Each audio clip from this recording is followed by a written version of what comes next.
Hi, Founder fans. Jason here. Welcome to Founder of the Day, weekly wrap-up, week in review, where we're going to talk about the last 7 articles published on my website, founderoftheday.com. I do realize there was a mistake. You saw me real quick there, not realizing I was on camera, but that's what happens when you're not an expert at using the internet, apparently. Thank you guys for coming. We are going to be talking, as I said, about 7 stories from the American Revolution. Hopefully you enjoy them. Buckle up. As people are rolling in here, let me know in the comments who you're rooting for in the Super Bowl tonight. Personally, as a Giants fan, I'm going to root for Tom Brady because, 2-0 against him in the playoffs, in the Super Bowl. Don't know what to tell you. And it's really interesting watching history roll out in front of our eyes. This is a history channel, and like it or not, and if you're in his division, you probably don't like it, but like it or not, Tom Brady is going down as one of the greatest NFL quarterbacks of all time. So it'll be fun to watch. I'm hoping he wins. Fun fact, tonight marks Tom Brady's 10th Super Bowl, which means he's played in 18% of all Super Bowls ever played. He's been in almost 1/5 of all the Super Bowls ever. Someone pointed that out to me today. Again, not the history you're looking for on this channel, but as history fans, it's an amazing feat. To be fair, Patrick Mahomes already in 2, and he's a young man, so I assume he will be playing in a lot more throughout his life, but I would like to see Tom Brady win one more, just to prove it wasn't the Patriots, it was Tom Brady the whole time. Sorry, Bill Belichick fans. Anyway, let's talk about the American Revolution, you guys. So thank you so much for coming. We'll get into our first founder, and our first founder isn't actually a person. This is an article I published last Monday about revolutionary capitals. The capitals in the American Revolution are a lot of fun. And again, like I said, it's not just one. Oh, Misfit, you like Herkimer from this week. Well, great, thank you. Me too, I love Herkimer. So, we'll get there. Let's talk about the capitals of the American Revolution. Again, usually on this channel I talk about one particular founder at a time, but the capitals are a lot of fun. So just some kind of honorable mentions here. Albany, New York in 1754, 20 years before the Revolution, was the Albany Congress in New York, where Ben Franklin called all these congresses together. That's all these different colonies together. That's actually where we get the join or die snake that Ben Franklin published that made famous, is actually from that early on, because he wanted to unite the colonies to help fight in the French and Indian War. Not technically revolution, but in the prelude to revolution. And in the same vein, New York City gets an early shout out, although we'll be back to New York City for the Stamp Act Congress in 1765, almost a full decade before the Revolutionary War. So definitely want to point out those cities, but of course, famously, the first Continental Congress meets in Philadelphia at Carpenter's Hall. Now, actually, not at this Independence Hall, at Carpenter's Hall, a different building. The Pennsylvania Colonial Assembly was meeting in the State House at the time. What's really interesting, too, is, again, this is only about 6, maybe 7 weeks they meet here. Some of the members would be loyalists. Some would sign the Declaration. Others would be very important as generals in the war. But that first Continental Congress is only about 7 weeks long, and the Second Continental Congress is 15 years long. So let's talk about that a little bit. So again, the delegates come back to the Second Continental Congress literally as the war is breaking out at Lexington and Concord, and they meet again in Philadelphia. And they're in Philadelphia for about a year and a half until they think the British are coming. So they run over to Baltimore, Maryland. They meet at the Henry Fight House. I've written an article about that, which is linked, of course, in the description below. You have links to the articles I'm discussing, and the Capitol article has a link to the Fight House on it. They're there for about 2 months. The main thing that happens while they're in Baltimore is they grant George Washington, I forget the quote, but extraordinary powers. They essentially say, do whatever you think is right. Granted, they trusted Washington because what Washington always thought was right was default to the Continental Congress. So they had this mutual balance of power, so to speak, that would be reflected in the later Constitution. Although at the same time, it was kind of like, I don't want to take responsibility for this. Anyway, they're there for just about 2 months, and they go back to Philadelphia, and they keep doing their Philadelphia-ing things.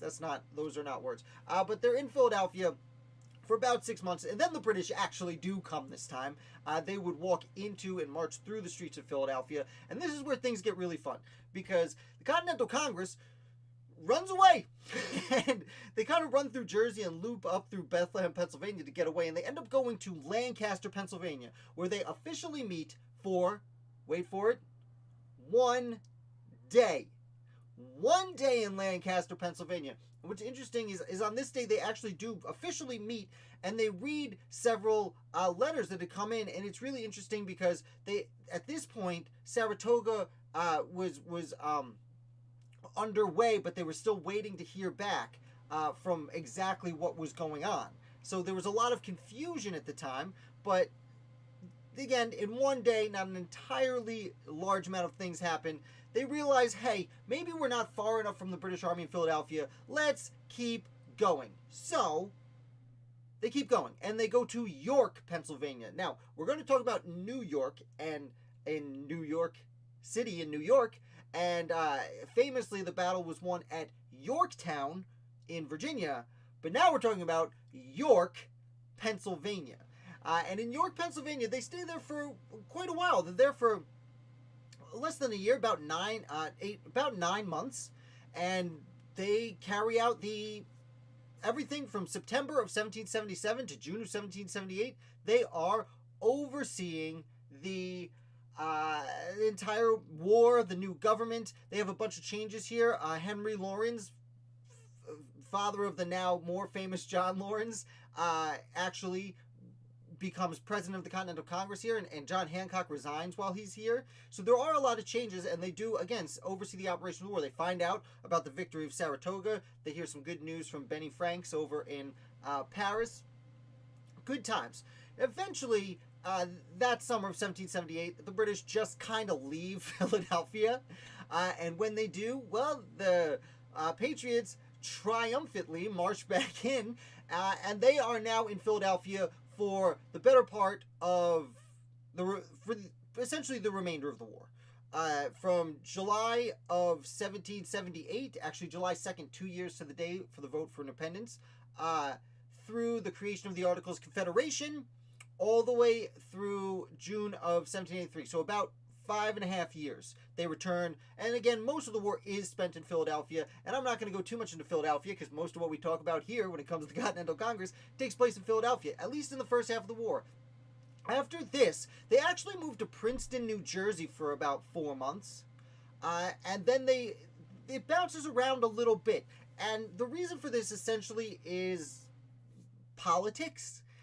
Again, I'm not super versed in why they moved, although we are going to talk a little bit later about moving from New York to Philadelphia, but I'm not super versed in why they decided to go from Princeton to Annapolis to Trenton. But it seems mostly to be a little bit of internal politics, people trying to set their own colony up as the future capital. Because again, they didn't know at this point that there would be a constitution, that there would be a national capital. So everyone wanted to have a little bit in there, and you know, not every state liked Pennsylvania, and we're happy with Philadelphia. Not every state liked New York, and we're happy with New York. There was a lot of political infighting during the Continental Congress. But they moved from Philadelphia. They spend about 4 months in 1783. The summer of 1783 is in Princeton, New Jersey. They then moved to the Maryland State House in Annapolis, Maryland for about 8 months. They spend for the end of 1783 through 1784 hanging out in Annapolis, Maryland, and then they go to Trenton. And again, it's interesting because the battles of Princeton and Trenton are big early in the war, and then they become capitals for at least a little bit. Now Trenton, they're there for less than 2 months, and then they relocate and they meet in January of 1785 in New York City. And they would stay in New York City for the next almost 6 years, pretty much 6 years. The New York City becomes the de facto capital of the United States. And as we will talk about later, some people want to move to Philadelphia, but James Madison wants to keep it in New York while the Continental Congress is going on. And it isn't until after there is the famous meeting between Thomas Jefferson, hosts a dinner with Alexander Hamilton and James Madison during the early George Washington administration, when they finally say, okay, we're going to make our own capital in Washington, D.C., and they will be in Philadelphia for temporarily until that happens. And again, last week we did talk about Barnt Declan, who was bought land in New Jersey because he thought that, hey, maybe the capital will be in New Jersey during this time. I want to point out that they did spend time in both Trenton and Princeton. So again, like we said last week, when he made the decision to buy land in New Jersey and guess that that's where the capital would be, it was a very good guess, because two different cities in New Jersey had already been the capital of the United States, surpassed only, of course, by Pennsylvania with Philadelphia, half a year in York, and that one day in Lancaster. So that's just a brief rundown of the capitals of the United States of America before. Well, actually, all of them, because we end up in, I got Washington up there. It doesn't say D.C. So essentially what's next to me is every capital in the history of the United States of America. Some of them before there was a United States of America. So let's move on now. Let's get on to this next. Let's talk about an actual founder. Now, this person has a super interesting story, but does not have a image. So this is an image of his gravestone. Our next founder is John Rosebrook. I believe it's pronounced Rosebrook. Please correct me if I'm wrong. John Rosebrook was born in Ireland, comes over to colonial New Jersey, and he actually goes to college a little bit late, which is kind of a theme this week. He would go to the College of New Jersey, what we now know as Princeton, at the age of 45, which is about 3 times as old as most of the other students there. But he goes there and he studies and he becomes a preacher. Specifically, he becomes a Presbyterian minister. Now, at the time, the giving sermons from your pulpit was one of the main ways people got their information, and one of the main ways that patriotism was spread for the revolutionary cause. Very often we see people, communities, deciding to either be patriot or loyalist, depending on what their pastor was saying at the time. And John Rosebrook was patriot, and he was promoting, hey guys, let's take to arms and go and fight off the British for your freedoms. And so to his surprise, his community said, yes, we will go, but we want you to lead us into battle. And Rosebrook was like, I'll join you guys. I'm a minister, and I've never been to war, so probably not the best choice to lead men to battle. And they went, we don't care, we believe in you, lead us. And he says, okay, fine. So they arm themselves, and they go to Philadelphia to join the Continental Army, where very quickly the leaders of the Continental Army said, hey, no, this guy is no experience at war and no experience leading men, and he's a preacher. He can't be in charge. And Rosebrook was like, see, that's what I tried to tell him. And they were like, and the men were like, okay, fine. But you stick around, you be our chaplain. And Rosebrook was like, yeah, most preachers were being chaplains, so I'll stick around. I'll be the chaplain. Great. So they go and they start, they're supposed to go and fight in the Battle of Trenton and Princeton, as I mentioned earlier. Unfortunately, they were under, well, or maybe fortunately for them, they were under General Rufus Putnam. I believe, is that the right Putnam? They were serving under one of the Putnams. I believe it was Rufus. Might have been Israel. I think it was Rufus. But the group that did not actually, were not able to successfully cross the Delaware. They were supposed to cross further south than George Washington, but I guess it was icier or colder there, and for whatever reason, that group, because of the weather, were not able to cross the Delaware. So he didn't fight in that battle, but they did cross later and joined what is later called the, it has 2 names. It's sometimes called the Second Battle of Trenton, or usually more commonly called the Battle of Assunpink Creek. The Battle of Assunpink Creek was a fairly minor skirmish, but as chaplain, John Rosebrook had been not separated from, but he was not with his unit. He was dining at the time when the British, and specifically a bunch of Hessians under a British commander, arrived. Now, again, he was an Irishman and a Presbyterian minister, and Presbyterians were looked down upon, not just necessarily by the British, but also a little bit by the Germans too. And Rosebrook hears the British are coming, so he runs outside to get his horse. And apparently, his horse was missing. But very quickly approaching was a British officer with a whole bunch of Hessians under him. And they said, that dude is a Presbyterian minister, at least this is how the story goes. That gentleman is a Presbyterian minister, get him. And while these men could have definitely easily taken this lightly armed preacher, instead they decided to bayonet him. And they really mangled his body. And he was killed essentially instantly, I would hope. He was found shortly thereafter. And Rosebrook becomes the first American chaplain killed in the war. There would be, after this, there would be other chaplains killed after this, of course. Name escapes me. We just discussed one like 2 weeks ago. I'm talking too quick here to remember, though. But he dies, and then he's actually buried by a friend the next day. And then a few days later, another friend comes and gets him and removes him and moves him to his grave here next to his wife. And that is the sad story of Reverend John Rosebrook. I see some comments coming in here. Yeah, bayoneting is tough. I agree. Okay, so we are going to talk about George Washington. Okay, now take a quick sip of my coffee. Don't have the energy in the middle of the day that I have at night somehow. Okay, so our next founder is George Washington. Now, we could spend literally hours and thousands of volumes of books talking about George Washington, as has been done. But today we're going to focus specifically on the first veto. And who else would be the first president to veto legislation but George Washington? And what's really interesting is his veto regards the census. So the Constitution definitely defines that you need to have a census for a variety of reasons in the United States. And one of the main reasons is allotment of representatives to the United States House. Of course, the Senate has 2 representatives from each state, but the House of Representatives is based on population. So they have this first census, and it comes back at the end of 1791, and they're like, okay, here's how many people are in the United States.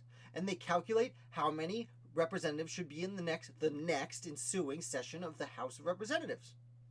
And they decide on a number, and they say, okay, how should we figure this out? We have this many representatives going to the House, but why don't we give New York a little bit more because it's wealthier, and Pennsylvania and Virginia, they should get more because they are wealthier, more important, powerful states. Now today, we go by, if your state has this many people, then you get this many representatives. But that wasn't specifically defined in the Constitution. And the powerful states wanted to keep their power. So what they did is they said, well, we have this total amount of representatives, we'll figure out how to distribute them among the states. Now, there was an obvious argument to be made. No, you should just give each state the amount of representatives based on the population of their census. But this is not what the first House and then United States Senate did in the first bill to set the ensuing number of representatives. Of course, like I said, today we've decided to follow how many population you have, that's how many representatives you get. When it went to George Washington to sign, the cabinet was split. Thomas Jefferson and Edmund Randolph, who were Secretary of State and Attorney General at the time, were very much for the way we have it now. No. Obviously, the Constitution implies that each state should get representatives based on their population. However, Alexander Hamilton and Henry Knox, who were Secretary of Treasury and War, respectively, said, no, it doesn't say that in the Constitution. The more powerful states should have more representation. And George Washington was torn, and it didn't help that his cabinet was also torn. Now, Washington takes some time and does actually decide to veto this bill, sending a message back on April 5th, 1792, saying no. The Constitution obviously implies, and what is right for representation of the people, is that each state get the amount of representatives that their population demands.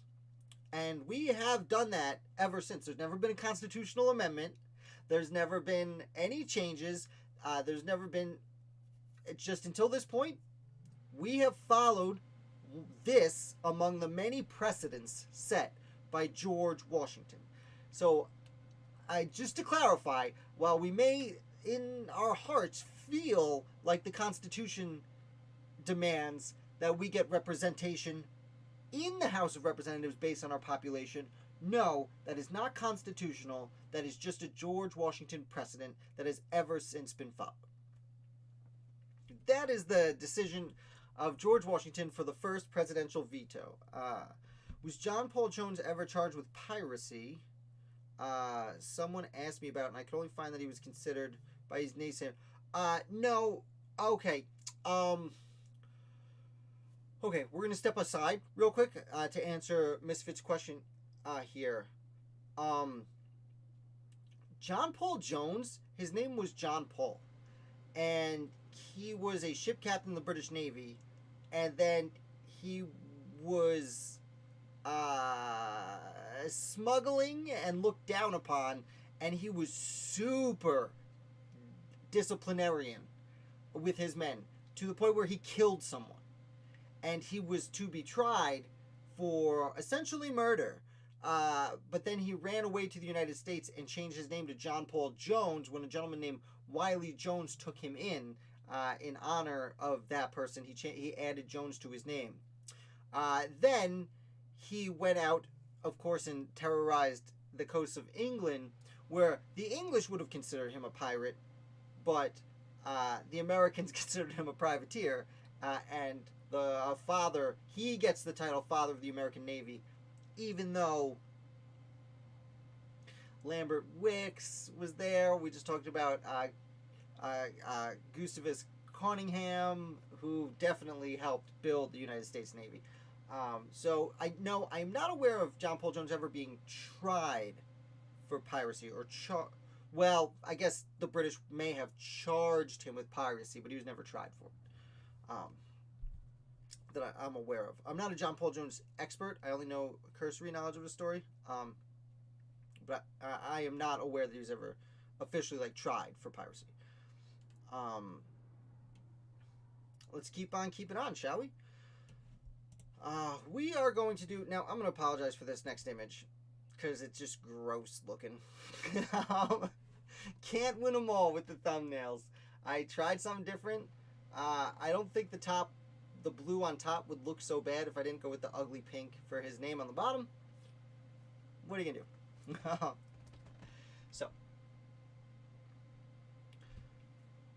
Dyer Kearney is our next American founder. He is an extreme random person, and it is extraordinarily hard to dig up information on his life, despite being a member of the Continental Congress. Lucky for you guys, I did find at least one story that was very interesting that he was a part of stimulating, if not the main player.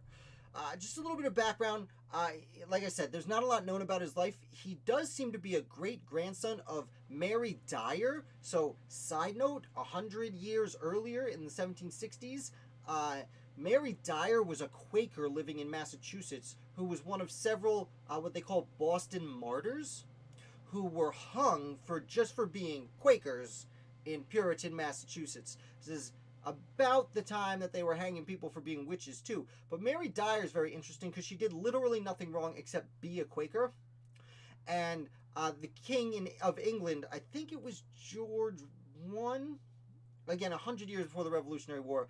I'm not 1,000% sure which king it was, but it was in 1760, and the king sent over a message that said, no, you're done with this, and they passed toleration laws in Parliament saying the colony of Massachusetts can no longer hang people. And actually, Massachusetts, because of this, was changed from an independent colony to a royal colony. And they were sent a royal governor, and they were sent new regulations saying, we live in a civilized society. You can't just kill someone because you don't like their non-violent form of Christianity.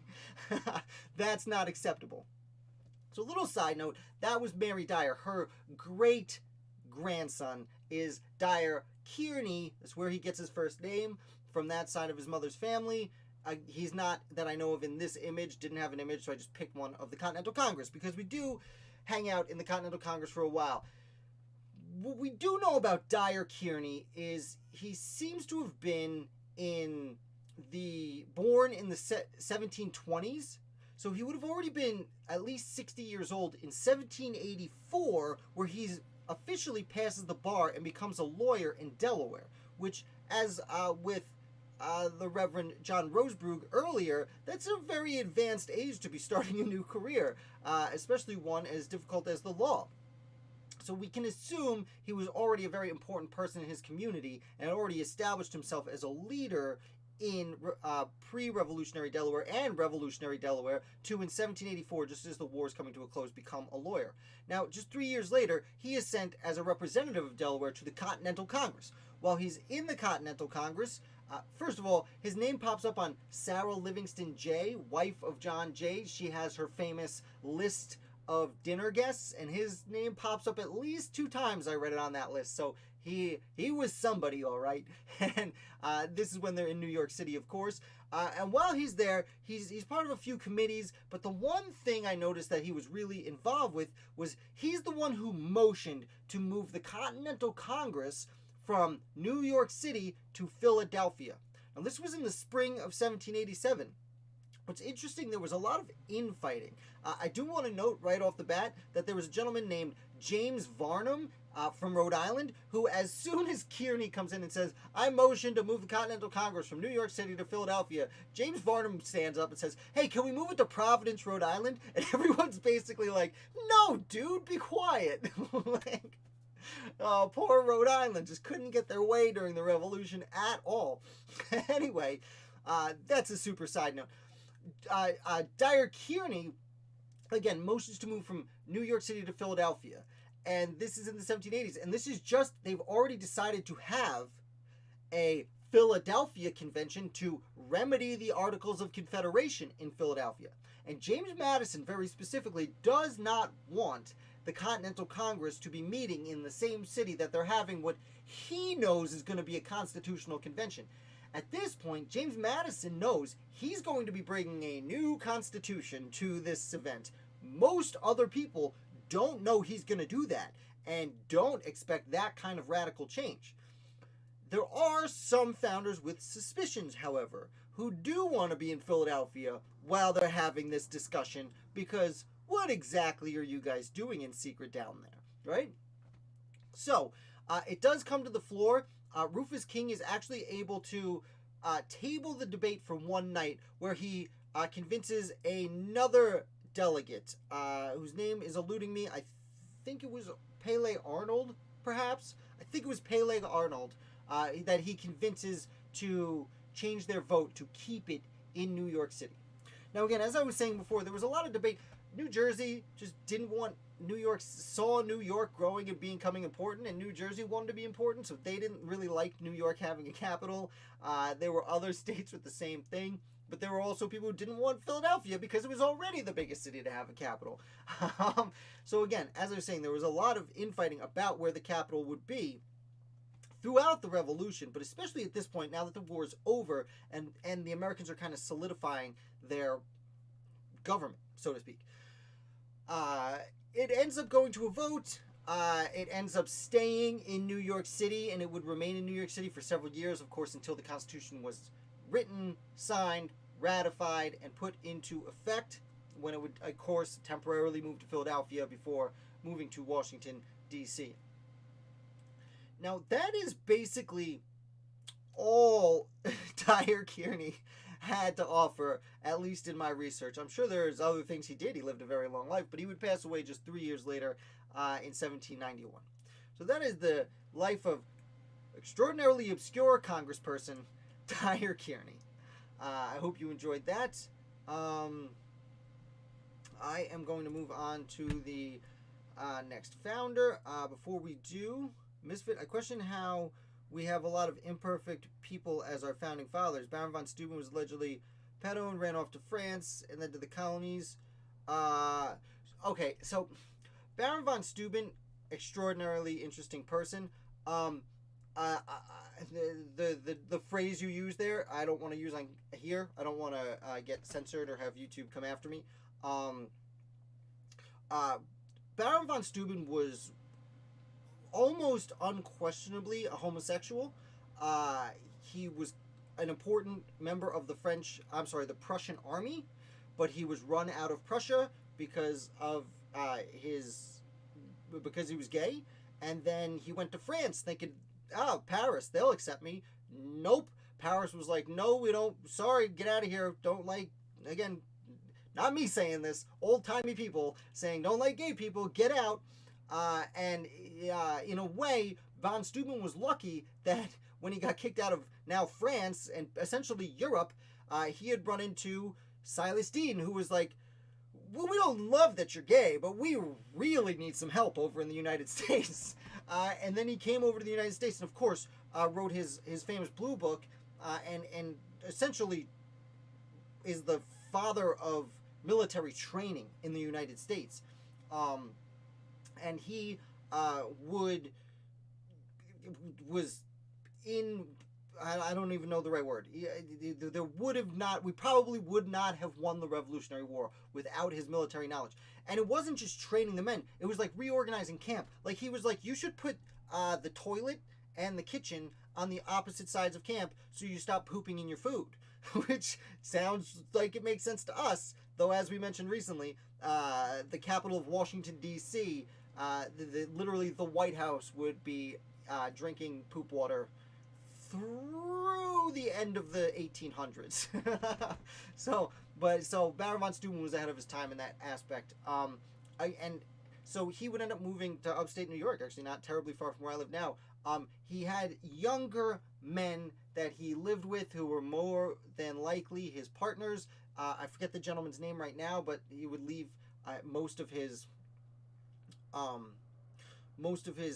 estate to it's really bugging me. I can't get the kid's name right now. He's not even a kid. He was a man. That's the thing. He was already a man, but Stueben was in his like 40s and 50s, and he was seeing gentlemen in their like 20s and 30s. So that's why the idea, you use that particular word.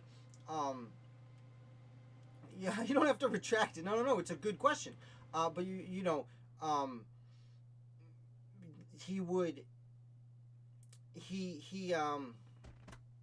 how do I say? Yeah, like that's why he's associated. Like sometimes we hear him like with children, and it's like that's not the case. It was just younger men. Anyway, but yeah, Baron von Stueben was not only the Prussian but also the gay founding father, and was extraordinarily important to the American Revolution. And Matt pointing out Oneida Indian land. Yeah, actually William Floyd, who we've brought up a bunch recently, originally from Long Island, was representing Long Island in the Continental Congress, the first United States Congress, signed the Declaration of Independence. He would actually move not far from Stueben also. Upstate New York was frontier, but like it was close enough frontier where we won the war. Okay, let's go move there. Although, to be fair, most of the people from this area where I live came from New England and just kind of went west. Anyway, that's a nice little diversion. Thank you for bringing it up, Misfit. You should don't worry about canceling it. No, I can't get in trouble for what you type. Don't worry, Misfit. I can only get in trouble for what I say. It's a platform. Let's continue, though. We got 3 more founders. Brutus, again, not a lot of pictures. I don't have a lot of pictures this week. We are talking about Brutus number 9, which that means we're 9 weeks into Brutus. A lot of fun. A lot of fun with Brutus. Let's see. What did Brutus... Alright, got a little distracted with Stueben. Stueben? Okay. In Brutus number 9, public... Okay, wait.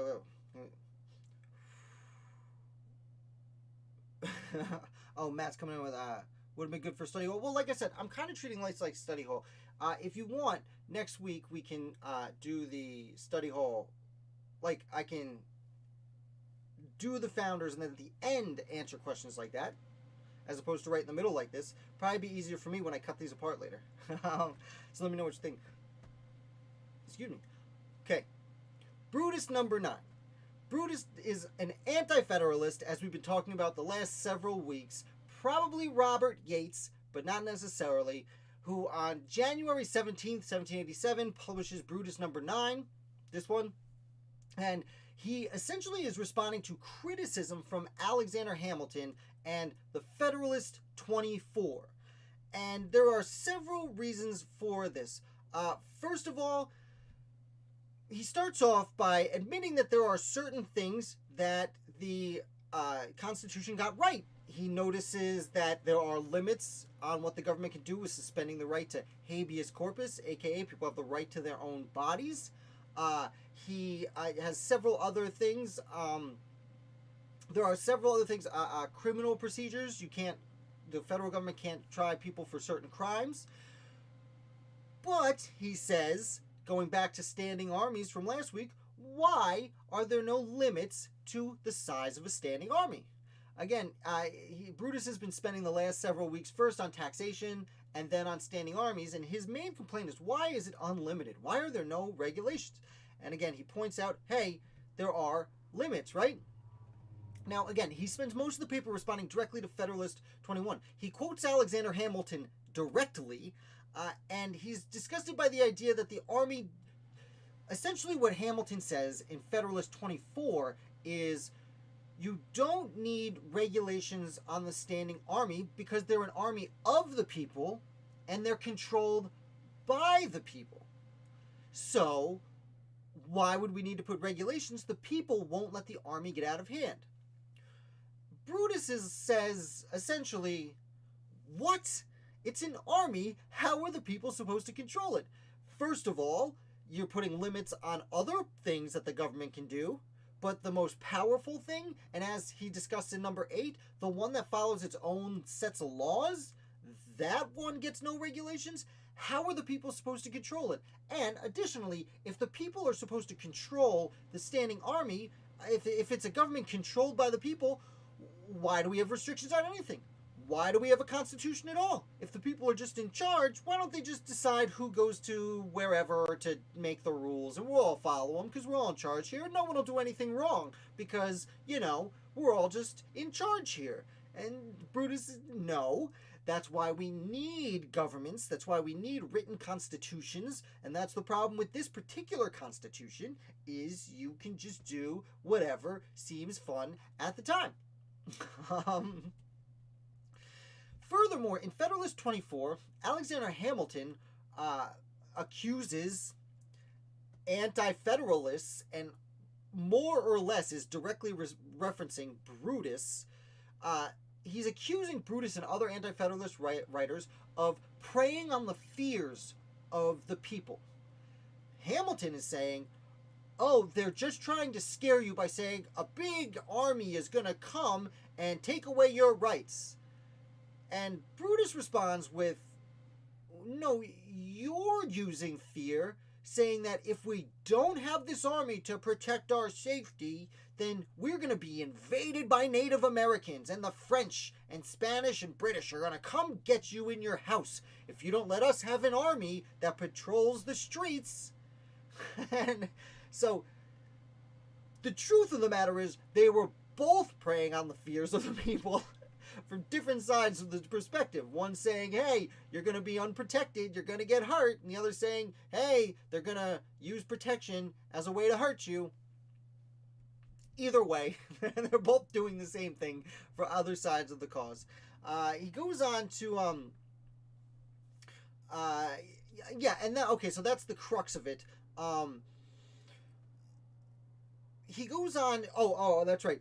He actually corrects the Federalists, again, as he likes to do, that Alexander Hamilton had basically said, look, again, in Federalist 24, look, the states have their own control the militia, essentially the states can have standing armies, and he specifically references New York State, where both Hamilton and Yates are writing.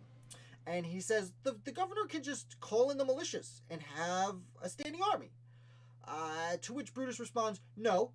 If you read the Articles of Confederation, then you will know that there is a limit to the amount of troops each state can have. Each state could only have enough troops to fortify the forts in their state. One of Hamilton's main arguments for a standing army was, who do you want at the borders protecting you from Native Americans and from foreign countries invading? Do you want some militiamen who were farmers who every few weeks trained together and then spend 2 weeks in the summertime at the fort? Or do you want an actual army protecting you? And Brutus essentially says, well, according to the Articles of Confederation, we can already have our forts stationed with permanent soldiers, just nothing else. So, there we go. So that's federal. That's Brutus number 8. Did I say? Oh, did I? Yeah. Did I misspeak, Mrs. Green? Did I say? I'm sorry if I did. Certainly don't want to get canceled, as I've been saying. Yeah. If I misspoke, I apologize. Anyway, that is Brutus number 9. We're going to move on. Second to last founder. We are rocking through it today. Lots of fun. Good times, great oldies. B103. I don't know if you guys get that reference. It's an old station. Sip my coffee real quick, and we're going to have some fun with Herkimer.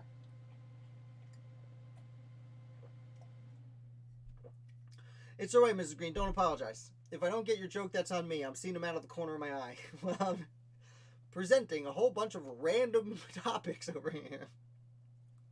Love B103. I'm glad someone came with me on that. Good times, great oldies is a long-standing joke in my circle of friends. Mrs. Green from Long Island. Very nice. Cool. Ashley's not here, but I'm pretty sure she's from down there, too. I used to be from down there. Now I'm up here. Let me know what part of Long Island you're from, if you're comfortable putting that up there. Let's see now.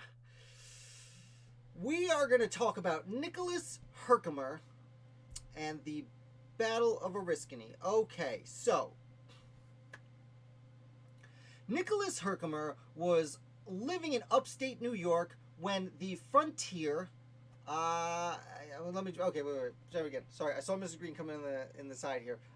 Yes, I'm also from Suffolk. I grew up in Medford, actually. Let me see. Yeah, Missy. Fair enough. Okay, so Nicholas Herkimer. Nicholas Herkimer was living what was then the frontier of upstate New York when the American Revolutionary War broke out. He had already become a brigadier general in the militia when serving in the French and Indian War, or the 7 Years' War as it's called everywhere else, just a decade and a half before the Revolutionary War broke out. Now, when the revolution breaks out, he becomes a patriot and is involved in the Committee of Safety. Like I said, he's already a brigadier general, and interestingly enough, his brother actually becomes a loyalist. So, as I've talked about on several occasions on this channel, we like to think of the Civil War as a brother versus brother war, which was true in many cases, but the Civil War is North versus South primarily. The American Revolution was everyone decided what side they were on. So literally the Herkimers were brother versus brother. And in the Battle of Oriskany, which we'll talk about, the brothers fought on different sides. Now, Herkimer was one of the de facto leaders of the revolution in upstate New York when the British are coming. And we know that the British end up coming to Saratoga and the Americans win the Battle of Saratoga, but the Battle of Saratoga ended up being a one-prong attack. Burgoyne came down from the north, down the Hudson River. But it was supposed to be not a two, but a three-prong attack. Burgoyne wanted General Howe to lead troops up the Hudson. Never happened. Sorry for those guys. But there was another segment that did come. A gentleman named Barry Von Ledger. I believe his first name. What was his first name? Was it Barry? Let me. I want to make sure. Yes, Barry. Barry just doesn't feel like a name they used back then. That's why I always second guess it. Barry von Ledger came down. He went down the St. Lawrence River into the Lake Ontario, and then down Tisco River. Why the name escapes me, but he comes down the river, and he essentially is coming towards Albany from the west, where he gets to what we know as Fort Stanwix now, and was then kind of Fort Stanwix, but temporarily been renamed to Fort Schuyler, and he lays siege to that. And Herkimer finds out that St. Ledger is sieging Fort Stanwix, and he leads his men out to help. They meet at what is known as the Battle of Oriskany. And at the Battle of Oriskany, there's gunshots going off, and Herkimer is shot in the leg. Now, usually, when someone was shot, especially a general, they would be carried from the field. But Herkimer said, no, I want to stay here with my men, prop me up on that tree. And they take him, they prop him up on a tree, he lights a pipe, and he smokes a pipe, lying on a tree, bleeding out from his leg, ordering his men around. Now, unfortunately, this basically happened because they were ambushed. The battle, it wasn't like a usual lineup. They were ambushed by most of the Native Americans. Many of the Patriots were killed. It was not great. Fortunately, they were having hand-to-hand combat, but luckily, Herkimer had sent a message to Fort Stanwix saying, hey, we need help, there's an ambush. And the Americans did they got support and relief. They did end up winning the battle, but it was at extraordinarily heavy losses. So Herkimer was brought to a doctor after the battle, where they decided to amputate his leg. And unfortunately, the amputation seems to have been botched because he lost way too much blood. And after 10 days of, let's say, not good times, Herkimer ends up passing away from either his wound or from the loss of blood during the amputation. So he is, in a way, one of the many people martyred to the cause. It's an extraordinary story of bravery and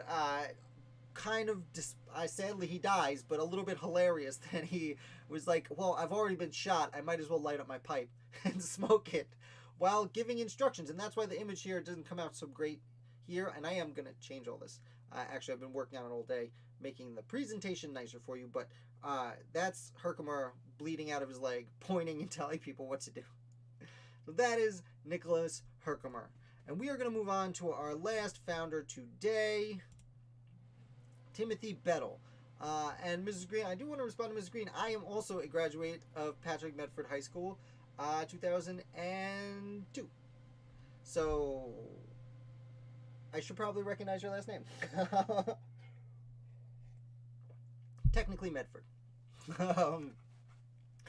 I used to be a walker, if that's any help. I used to walk to Patrick Medford High School. Or have my friend pick me up. Anyway, let's continue. Not much of a walker. Okay, very cool. Miss Sister, the name Green doesn't ring a bell right off the bat, but I'm sure I did, although graduated with almost 900 people. So one of the reasons I now live upstate, where my children will graduate with maybe 150. Get a little more personalized attention. Don't want to get onto that. Oregon Territory. Yes, I was a Tremont Elementary School, and I went to Oregon Middle School. For those of you who are confused, most of the streets in my area were named after other states in the early 1840s. So there's Oregon. Buffalo was the avenue that my school was on. Tremont, I think, is named after the city, or John C. Fremont, actually.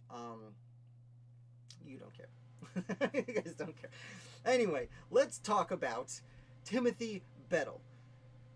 Timothy Bettel was an early rebel in New Hampshire, and when the royal governor was chased out of New Hampshire, Mr. Bettel was elected to represent his community in the Congress. He hung out there for a while. The war breaks out He had already served in the French and Indian War, so he was a little bit of a military leader on top of being a community leader. And he ends up recruiting over 1,000 men to form a regiment pretty much all by himself. He certainly had help, but he recruits these men and he leads them. And they become known as Bettel's regiment. So, May of 1776, he's part of the invasion of Canada. Again, they join Benedict Arnold, they go invade Canada, rah-da-da-da-da-da. They get up there, and while they're invading Canada, Bettel is told to bring his regiment to the Cedars. The Cedars is about half an hour outside Montreal. It's seemingly like an outpost. They don't put too much effort into it, but Bettel is supposed to oversee this area. Now, Bettel had a good relationship with many Native American tribes, and word comes to him that one of them want to talk. So he actually leaves his post and goes to negotiate with some Native Americans, which isn't necessarily out of the ordinary or necessarily bad. But after he talks to them, he goes to report what happened at Montreal, and he does not go back to the Cedars. Fortunately, the British show up at the Cedars and attack the Americans there. Of course, this is not one of the most important battles of the Revolutionary War. It's probably more of a skirmish than a battle, but it is known as the Battle of the Cedars. And although it was minor, Timothy Bettel's number 2, Isaac Butterfield, takes the lead in the battle. But he quickly surrenders because they're just outnumbered. They're not prepared. Their leader isn't there. They didn't have their sentries stationed appropriately. They are quickly taken and they give up. Now, both Butterfield and Bettel are given a court-martial, and Bettel in particular is given a court-martial for abandoning his post and not following orders. You were ordered to stay in the Cedars. He doesn't. He left. He gets court-martialed, and they are cashiered out of the army. And cashiered is a word that basically means kicked out, booted. So, now, Timothy Bettel could have just, hung his head and gone home and cried about it. He didn't. He went back to New Hampshire and volunteered for the New Hampshire militia. And he performed valiantly in the field and proves himself to the cause by fighting and earning respect of not only his fellow soldiers, but from the Continental Army, who realize, okay, he's paid his dues, he's suffered enough, and he is reinstated into the Continental Army. So what does he do? He goes out and recruits an entire another regiment. Now, this one, he doesn't get all the credit for all the 1,000 people, but he recruits another regiment. And then, after serving with them, he's actually brought onto the staff of Major General Philip Schuyler. He serves as an aide-de-camp to Philip Schuyler, making his way up to, at the time, one of the highest families, as they were called, in the war. Schuyler at this point was, I believe, the number 3 highest ranking general in the Continental Army. Now, after the war, as I said, he was friendly with Native Americans, especially the Abenaki tribe that is in northern New Hampshire and parts of Maine. And he goes and they really like him, so he goes and negotiates with them. And he actually takes their side and tries to fight for the Abenaki to get compensated for lands that they had lost during the Revolutionary War. Now, this is unsuccessful, of course. The Native Americans do get the shaft on many occasions throughout the Revolutionary War, but they did attempt to make... Timothy Bettel tried to help them get compensated. So that is essentially his legacy. I would hope that's his legacy over the disaster at the Cedars, and I hope that he... in my eyes, he was vindicated. I hope in your eyes he was also vindicated for his later efforts in the war and his help for these particular nations. So those are the founders this week. We got 5 minutes left. All right, under an hour. All right, not bad. Hope you guys enjoyed. Mrs. Green, you know what? Canaan Elementary. I read once, and I don't remember most of it, but I read once that sometime, and I think this is closing in on the end of the 1800s, early 1900s, by Canaan Lake, there used to be a hermit who lived in a cave. Now, I for whatever reason, didn't have a lot of friends growing up right at Canaan Lake, so I never hung out there too much. but I'm unaware of any caves in the area. But there was a person who spent a decade or two living in a cave in Canaan Lake. So I don't know if you're interested in that kind of history. I forget where I saw it. It was on some. There were a few like Patchogue history web pages. So I'll see if I can find that this week. But check that out. If you're interested in very close to where your spouse grew up, there used to be a hermit living in a cave. Not as long ago as there probably should have been. Excellent. Yeah, if you guys have any final questions coming in, tell you what, I'll make myself big again. Hi, I'm back. I've been doing a lot of Mateo. Okay, hi. Well, welcome to the channel, Mateo. I'm not sure what part of Long Island you're in. For those of you guys on Long Island interested in American Revolutionary history, I've talked about this before. First of all, the William Floyd estate is right by Smith's Point. So you're going out to the beach next summer, pop in there. I actually used to volunteer to give tours there for a while. It's super cool. Now, William Floyd was a signer of the Declaration of Independence, the only one from Long Island, although, as I mentioned, he does move upstate later on. Oh, Mateo, yeah, you're right there. Actually, so, Mateo, you're right in the middle. If you go to the William Floyd estate is fun. That's a preservation, not a restoration, they like to say. So when it was donated by the family in the 1960s, they kept it the same way it used to be. So it's not just revolutionary stuff, but Thomas Jefferson visited the house and stayed there. William Floyd was the father of Benjamin Talmadge, who is famous for being in the show Turn. He married one of William Floyd's daughters in the house, which is super, super cool. He went to oh,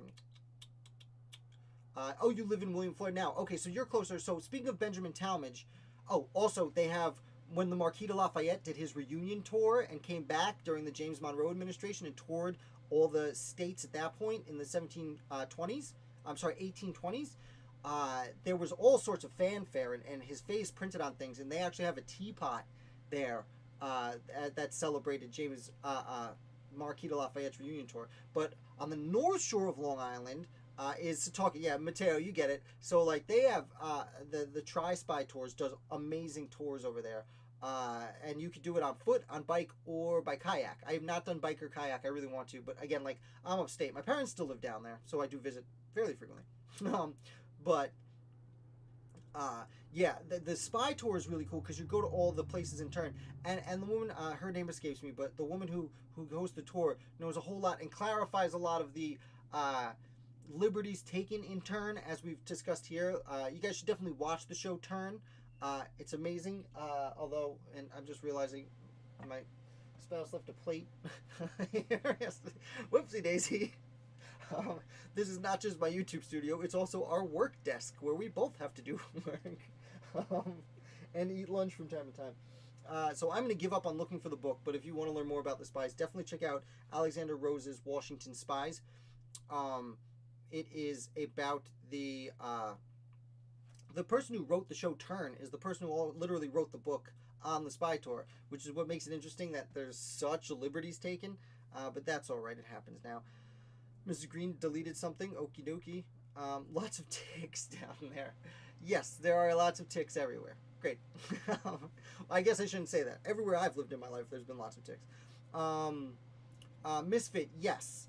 Kyle Jenks is coming on a week from tomorrow, the 15th, which is the President's Day.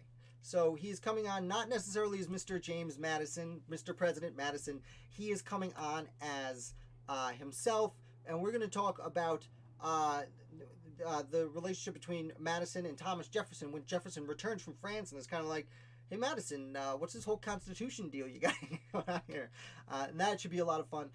This week, Bob from the Revolution 250 is going to come by and talk to us. And J.L. Bell, who is, from my perspective, the Revolution on Twitter. If you wanna follow the American Revolution on Twitter, he is the one to follow, especially when it comes to New England during the Revolutionary War. He also has an amazing blog where he writes, and he has several books, so we'll get into that when he gets here. Also, next week, Jameson from the Kentucky history podcast is going to come on and talk to us also. So we got a bunch of guests coming up. Really excited for all that. I think the interviews are going pretty well. I watched a seminar on it done by the Three Village Historic Society. Yeah, so like the Tri-Spy Tours is like is for the Three Village. So like they're like associated but not the same thing necessarily. The William Floyd estate has several parts added to the original house. Nothing has been touched since the original parties lived there. Right, so like this is what I was saying about the William Floyd estate is basically over centuries they added on to the house and everything, and they left it. It hasn't been touched since, when you say the original parties, the last relative to live there, people were living there in the 1960s. So they haven't made any real renovations or anything like that since the family moved out and donated it to the national parks in the 60s. Super cool. Yeah, Matt knows.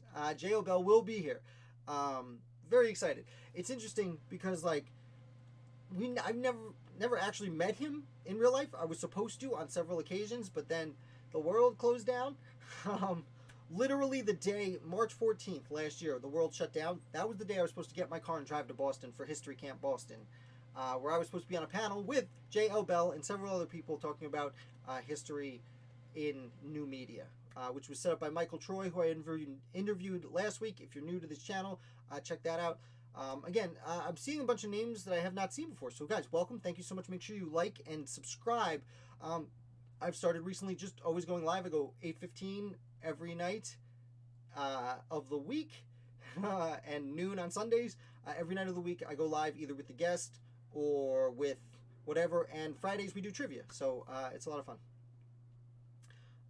There are family graves there as well. Yes, there are family graves there. Now, William Floyd was buried in upstate New York. I have not actually visited. It's only like an hour from here, but his house when he moved upstate is in private hands. So I think I would have to contact the owners of an old historic house. Granted, I assume if they own that house, they know what's up there, so they'll probably be pretty cool. But I will, once summertime comes, it was something I was hoping to do last summer, was go visit a bunch of locations, lesser known locations. As you know from this channel, I like the more obscure stuff. Instead of going to Philly and Boston and New York, I want to go to like Lancaster and Albany and say, I mean, I would like to go to like Charleston and stuff, but that's more than, it's pretty far away. But yeah, excellent. So if there's any other questions, like I said, make sure you guys subscribe. I'll be live tomorrow. I think tomorrow's just me. I haven't gotten a guest for tomorrow, so actually haven't decided who I'm talking about. So if you guys want to learn about any random founder in particular, definitely leave me a comment. All my social medias are in the links below. You can email me directly if you have any questions, anything like that. I also forgot to put a link to the Discord page. There is a link down there, but I forgot to update it. So I'm going to copy this right now as we're talking, if it lets me. There we go. I'm going to copy this and paste this down here for you guys. This is a link to our Discord channel. If you're not familiar with Discord, it is essentially, and I will make myself brighter again so you can see me. Discord is essentially a social media channel that's just for us. It's founder of the day. Discord lets anyone start their own little social media kind of group. So we have a bunch of different channels over there. It's just all American Revolution all the time. We don't talk about modern politics. It's not what we're here for. So if you click that link, you can sign in and join the conversation. We have a cool meme area, which Ashley and Amber, our Misfit, are really dominating with amazing revolutionary themed memes. We have a reading of the week I put out on Mondays. And any questions you have, you can drop in there. Everyone is really helpful. They're not just me. Everyone's interested in different things in the revolution. So make sure you sign up for that. It's a lot of fun. Mateo, 8:15 Eastern Standard Time every night. Usually they're fairly brief, maybe 5, 10, 15 minutes, except for this on Sundays where we do the weekly wrap-up. And Fridays is about an hour. We do trivia, and we do this big guessing game where we... Thanks, great. Welcome to the team, Mateo. It's a lot of fun. We do this whole come for trivia. It's a lot of fun. We try and name as many founders as we can. And what was this week? We got 152 this week, but last week it was 164, I think. So we're doing great. Before we go, I want to give a big shout out to the people who support this channel on Patreon, the Patriots on Patreon, who help me offset some of these costs. If you guys like what you're seeing here, you want to watch a few more videos first, I understand, but you want to help me offset some of these costs. I'm about to invest in a Stream Deck, which is a little thing with buttons over here that I can press and change the screens a lot better. A whole bunch of stuff. You've watched for a while. Well, Mateo, will you leave me some comments? Well, thank you so much for joining. I really appreciate it. I have a lot of fun here, and I hope you guys do too. With that, I am going to go. Again, enjoy the Super Bowl tonight. Go, I guess, Bucks. I don't know. I just like seeing Tom Brady make history. I would like to see him win one last one, just to verify that it's him being the best quarterback of all time, and not his team with Bill Belichick, who I don't necessarily love. And Patrick Mahomes will have more days to shine in the future. We'll see. I'd actually like to see Tom Brady win to see if in the future Mahomes 15 years from now can top him. I just think that'll be a lot of fun. Totally irrelevant. Thank you guys for watching. I will be back with another founder for you tomorrow.